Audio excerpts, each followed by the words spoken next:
All right, what's up, guys? This is Lord Cycle here with Darkside TV, and today I'm talking to left-hand practitioner Arianna Knight, and today she will be sharing with us different beliefs, techniques, and all type of things from a different perspective.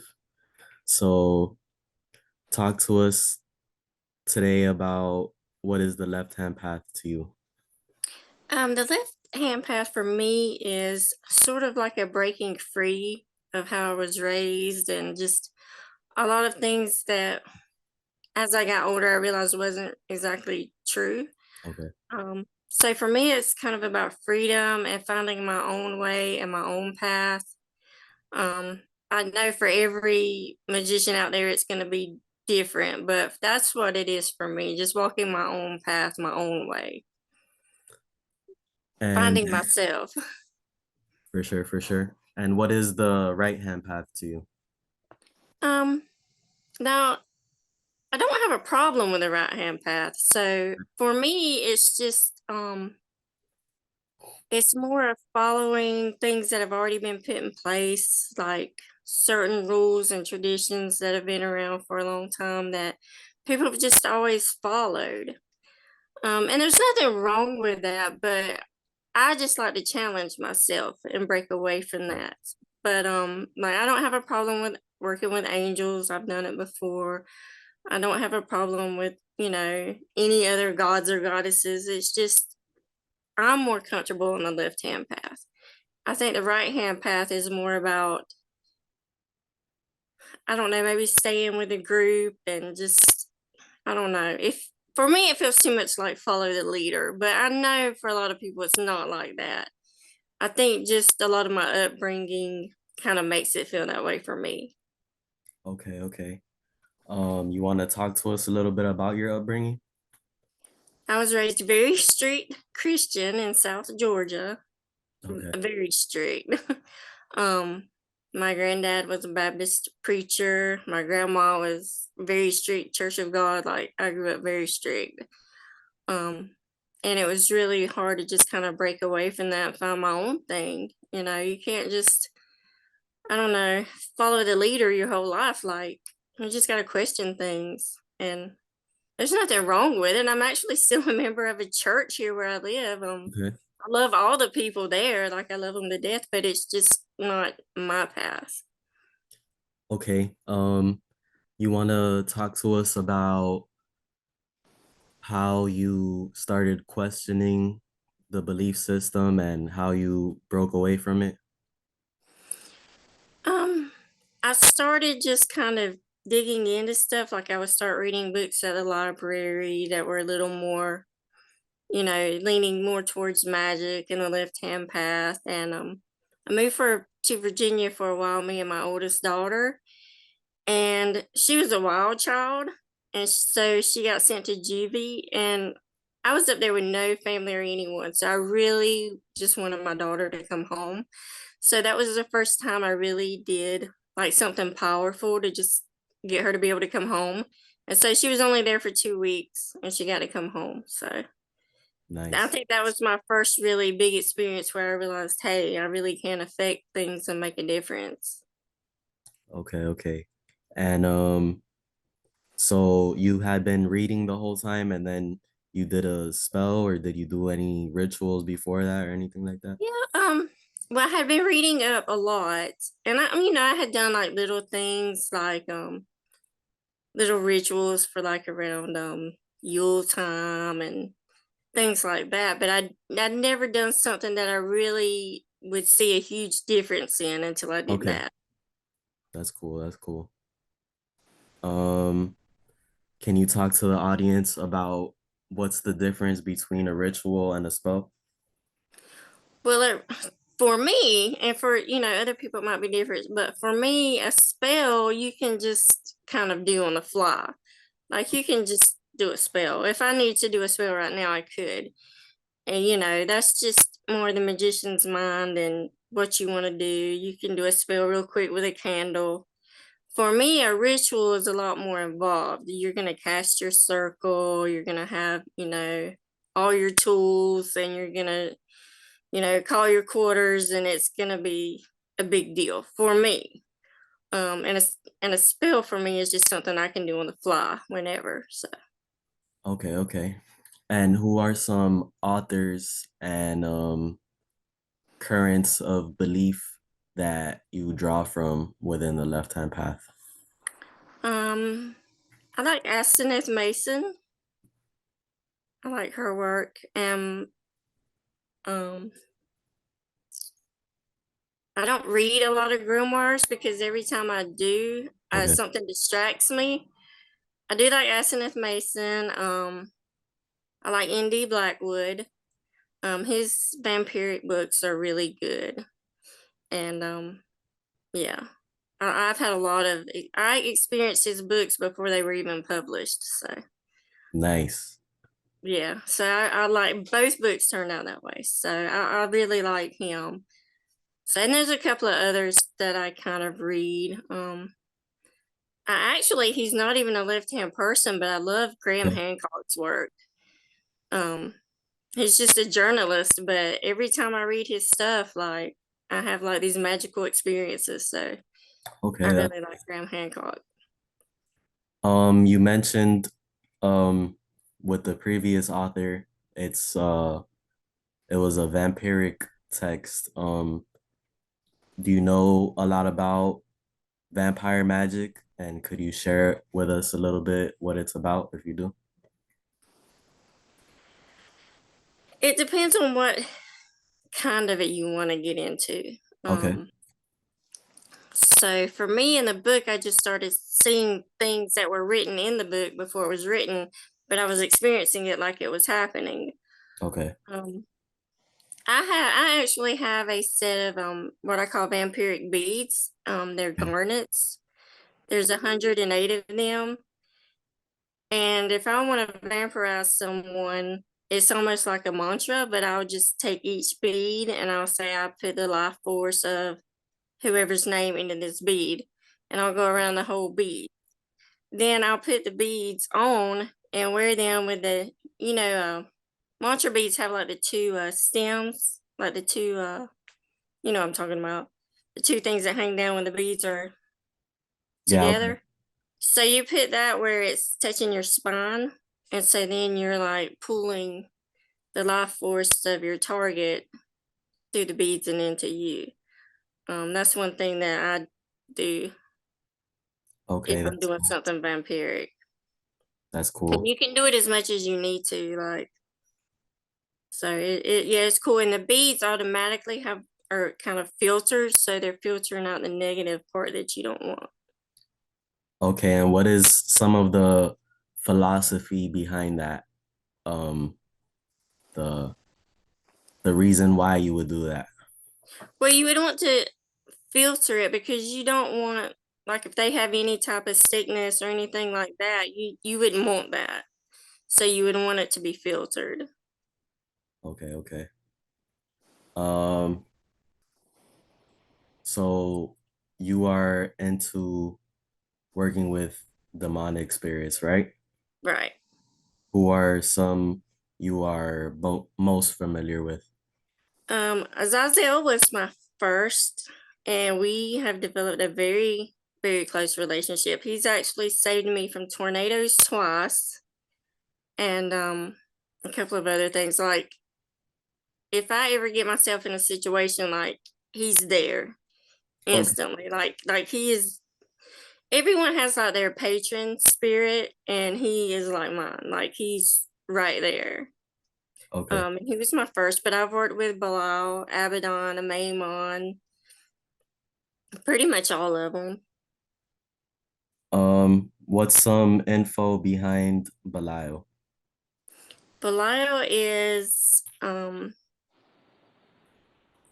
he doesn't really like law and laws. He's known as the lawless one. But he's very cool. He's really fun to work with. I haven't had the negative experiences with him that a lot of people have. For me, he is, if it's not Azazel, it's Bilal. Like he's right there. Um, he's taught me a lot. He will teach you a lot, but he's kind of a no nonsense. He doesn't like a lot of bullshit. He wants you to be about your stuff. What are some of his and Azazel's specialties, like fields of information they help with and stuff like that? Um, well, and Bilal, Abaddon, Amaimon, and Azazel are known as the four gatekeepers. Okay. Um, they sort of helped me kind of, I guess you'd say, walk through hell. Um, yeah, they were there for that, and but they're very supportive. Like they're very supportive. Those four are probably the four I'm the closest to, and they will help you descend or ascend or whichever way you want Okay. to go. They're I don't they're have there. I don't have too much knowledge on them specifically. Do they by any chance correlate to the elements or anything like that? They can, but I don't really ever deal with them that way. Okay. But they certainly can. Azazel is strongly associated with Saturn, and their sigils are actually the same. The sigil for Saturn is the same for Azazel. So if you were working with something very Saturnius, Azazel would be a good one to go to. Yeah, I've worked with Azazel. Familiar with the sigil. Um, Yeah. what else can we get into? Are you into anything planetary? Yes, when I first started doing Magick, so for some reason I had it in my head that all the planets just hated me, so I did a Okay. lot of planetary work to straighten that out. But yeah, I do a lot of planetary work, and I keep an app on my phone that'll let me know what planetary time it is, and sometimes I'll just do a quick spell right off the bat for something that corresponds with that planet and that time. And like if you're working on a wilt spell, you could do something on Sunday in the hour of Jupiter, and that would really be a good boost to your work. For sure, for sure. Every little boost Right, matters. and any planet you can work out that way. Like it's pretty self-explanatory. Like Monday's the moon, Tuesday's Mars. You just go through it, but then you can find the planet that kind of, because you've already got a planet for the day. So if you find another planet that can complement it, then you have really strong work. Um, do you work with crystals or anything like that? Yeah, I have a set of crystal skulls that Okay. I'll make into a circle. And lots of times if I do a ritual, that's how I do my rituals. My circles made out of my crystal skulls. Cool, cool. Um,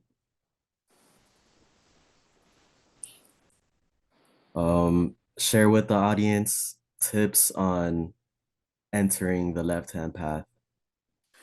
Do they Ooh. need to do any meditations? Should they read a lot? What should they do? I mean, I would say read a lot, but for me it was kind of an accident. I wasn't trying to get into the left hand path. I just sort of bumped into Azazel and it went from there. That's cool. That's cool. Yeah. Do you have any experience with Lucifer? Yes, Lucifer was really hard for me to work with at first. But finally I just was like, I gotta push through this. I gotta do it. And I think it was from my upbringing, being raised so Christian and like Lucifer's horrible. Don't work with Lucifer. So I had to push myself to get past that. And like Lucifer is great. I found myself in a situation where I needed a house like right away. Okay, And I went to Lucifer and I was like, look, I need a house. It's got to be within my budget of what I can afford. And Lucifer came through within like 2 weeks. So that's cool. that was great. Right. It was right in my budget. It was in a good neighborhood and it's the size I needed. So it worked out. Yeah, he's definitely helpful.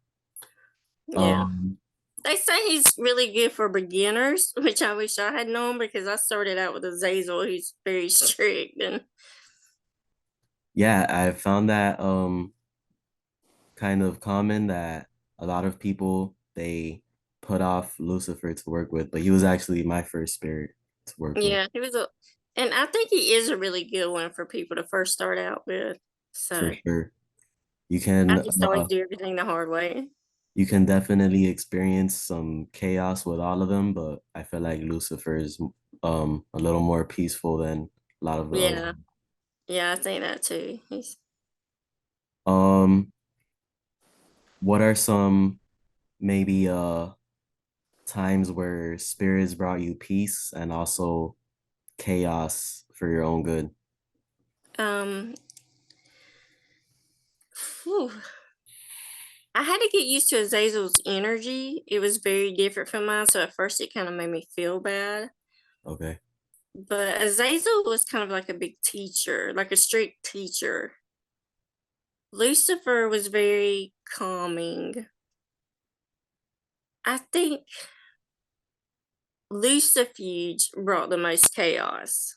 Oh, Lucifuge kind of turned everything around. you want to share a little bit your experiences with him? Um, well, I ended up in what I call Lucifuge's treasure room. Okay. It's just this huge room full of treasure, kind of like if you've ever watched Lord of the Rings, The Hobbit, where like they're in the Smog's cave in the Yes. mountain with all the treasure. It's kind of like that. And but there was a mirror in there, and he was like, "You could push what you want through this mirror," which I did to a certain extent, but it was like so much so fast that it overwhelmed me, and it just kind of threw me into shock, because I wasn't used to it. Okay. But yeah, he definitely just spun me around. He was like, "So this what you want? You can have it." Like, I've got a room full of like emeralds and rubies and stuff that I just ended up with, and it's because I pushed it through his treasure room. But now I'm like, what do I do with it now? Like, I've got it, but That's cool. you That's know, cool. it's kind of like be careful what you ask for because you might get it, but then what are you gonna do with it? Yeah, for sure. It's whatever you want in life, there's always gonna be other things that come with it. The Right, the more mindful you are, the more knowledge you have to protect yourself, the better. right. Do you think you could share with the audience some tips on protection? I feel like I need that personally. I don't practice it super well. Right. Well, it's gonna be different for everyone, but you definitely want to keep cleansed and banish. Like, you want to make sure that everything is cleansed and banished, especially right after you do a ritual or some big Okay. working. You want to keep things clean. What are And some that's the big thing. what are some ways or techniques to do those things? Banish I and mean, one thing that I do pretty regular is I have just a regular spray bottle, okay, and I put about half Florida water and half water, and I just go around spraying my house with it. okay, And I mean, it helps a lot. And I even have a friend who puts a little bit of Florida water in her laundry. So, I mean, okay, Florida okay. water is great to, keep unwanted things out and keep everything clean and that sort of thing.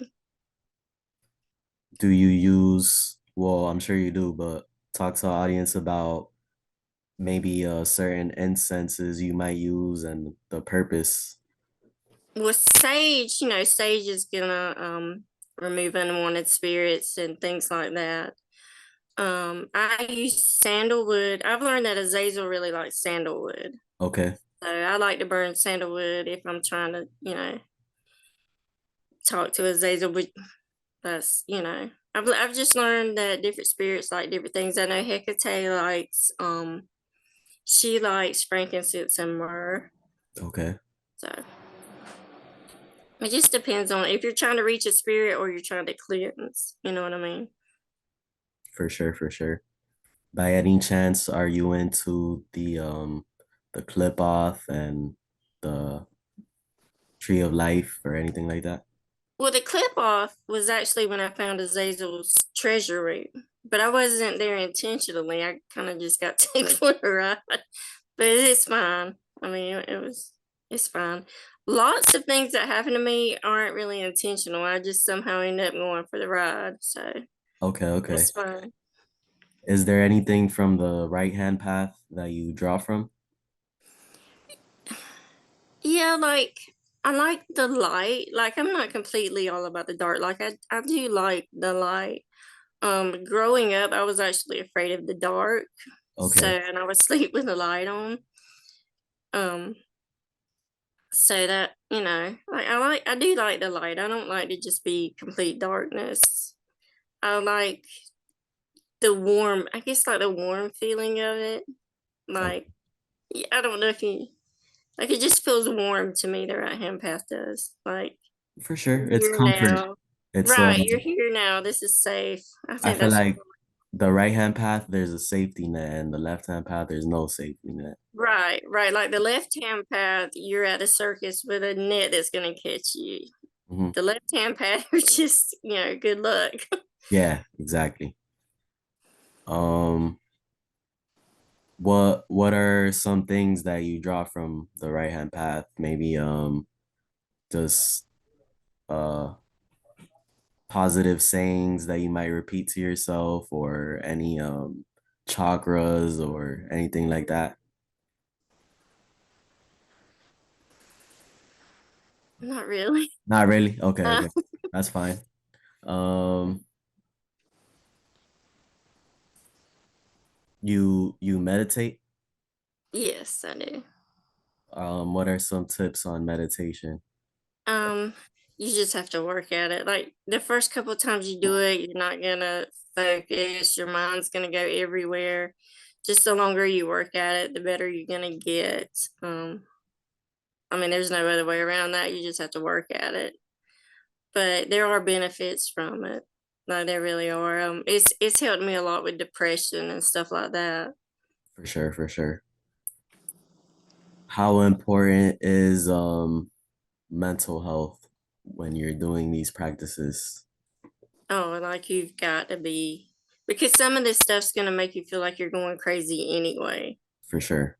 So if you're not in a good mental place, then I would say just take a break and step away from it for a little bit and come back when when you feel like you can handle it. And that's hard to say because even I have to make myself step away because you get addicted to it. Yeah, for sure. So you've had to step away. How long have you stepped away from it? I've tried to step away, but it never works. I Okay. think the most I remember I got really just in a bad place. Okay. And I was just like, I'm never doing magic again. I've put everything in the trash and I think that lasted about 2 weeks and I was right back. But it is good to take a break. It really is. It's just hard for me. For sure, for sure. I've Uh, had little breaks here and there, but I won't necessarily say I stopped believing in it, but just focusing on the manifesting aspect of everything, right. What everything. you can take a break and still believe in it, Mhm. just if I go on vacation or something, then I kind of have a break from it, but usually it's always right around me. For sure, for sure. Um, Talk to us about the your specialty, the type of reading you do, and maybe I the audience can contact you and ask you for that service. I do circle readings, which is where I will read the magician's circle. So the first thing I'll do is I'll just lay back and close my eyes and relax. Relaxing's like the best. Once you get relaxed, then so I'll relax and I'll reach out to that certain magician, and it'll feel kind of like almost like an umbilical cord going from me to that circle at first. Then when I find that circle, the first thing I'm gonna see is what makes the circle, which is usually flames. I've only seen about 3 or 4 circles that weren't made of flames. Okay, Um, I'll analyze the flames. I'll look at how high they are, how hot they are. That's all gonna tell me how well protected the magician is.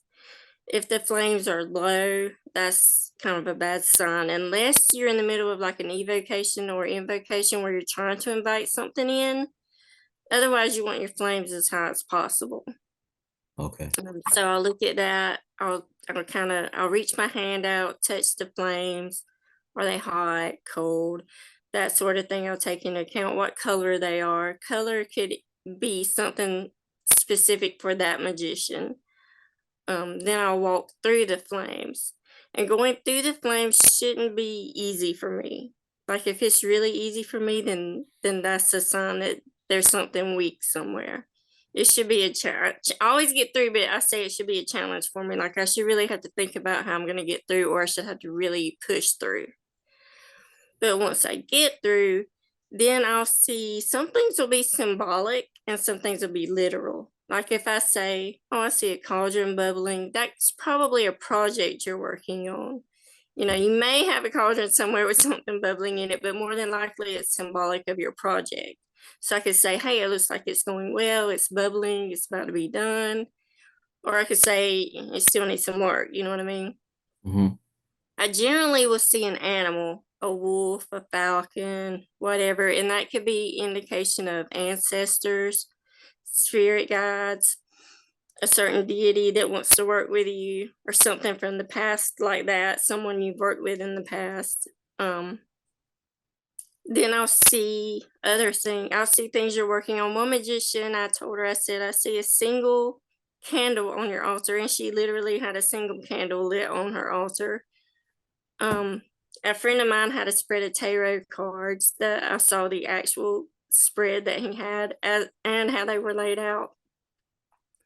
And what was neat was I told him about a spirit connected to those cards that he had called on, but wasn't one of the cards laid out. Okay. So I can see a lot, and I can just tell you, like some magicians, especially newer ones, are kind of like, I don't know what path I want to go down. Do I want to do Norse magic? Do I want to work from a certain grimoire? And if I see something in their circle, like one magician I read one time, I saw the little symbol for the Necronomicon on the floor of his circle. So I was like, hey, that might be something that if you're not working with, you might want to. Okay. And it was actually something he had kind of considered. So I was like, it's showing up in your circle, so you may really want to try that path. For sure. For sure. And so whatever I see like I said, it can be literal, like I literally saw the tarot cards, or it can be very symbolic. Like most people don't own a wolf, but if I see a wolf in your circle, it could be an ancestor or a specific deity wanting to reach out to you.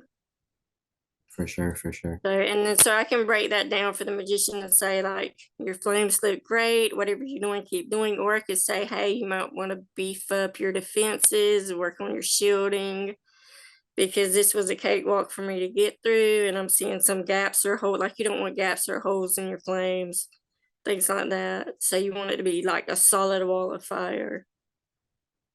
Okay. And how much do you charge for this service?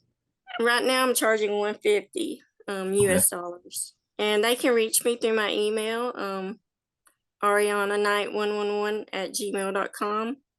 But Ariana's with one A and two N's. Cool. Cool. And it sounds I mean like one you're R. One R and two N's. it sounds like your visualization skills are very good. Do you have any tips on that? Just practice, me. When I was on the old blog forum before they got the whole Discord stuff they have now, there was a magician there that would just let me practice. I constantly practiced reading his circle. So I got so the way I found out I could even do it was by accident, though. I saw someone else's circle and I was like, hey, I see you. I see your circle. I see what it's made out of. And we was just a really close group of friends back then. And so this one guy, he just let me read his circle all the time, and I got better and better at it. That's cool. That's cool. Um, so are you a part of different forums on Magic, and what are some that the audience could maybe look into and learn from? I right now I'm a part of the occult mirror. All right. Um, that is a really good forum. A lot of my old friends are on there, and I'm on there. they have some really good topics, and they're open. Like if you have a question, just ask. You know, it's no one on there's jerks. I guess is what I'm saying. Like if you have a question, just ask it. You'll be welcomed as long as long as you treat them right, they treat you right. So Okay, okay. a lot of my work is on there right now. So That's cool. Um, do you practice magic with anybody in person or no? unfortunately, no, because where I live in the South Georgia, I don't know anybody else local that does magic. So it's just me right now. Me, I'm in South Florida and there's people that do, but I feel like it's not the same way I Right. believe in it. So Yeah, like the few I have met, I think it's probably more like Wiccan and stuff like that. I'm just not into. yeah, for sure. Or for me, um, like it'll be a lot of people here do like voodoo and Santeria and the Wicca stuff and maybe a little bit of demon stuff, but I feel like it's not necessarily in the same way I believe in it. But all practices are cool and you can evolve and Right, do a lot of stuff. right. See, I don't even know anyone here that does voodoo and that sort of stuff. Yeah, I would be lucky to just find someone that does Wicca. yeah, because If they Florida, do, if they do, they're very quiet about it. Like they're very quiet. yeah, which a lot of people are. Yeah. Um, hmm. I think that's it for today. We can wrap it up. I All right. appreciate you being on here. Thank you You're for welcome. sharing with the audience. It'll be nice to have you again, maybe on a discussion with Mike B also. We'll see what we do. Oh yeah. Yeah, that'd be great.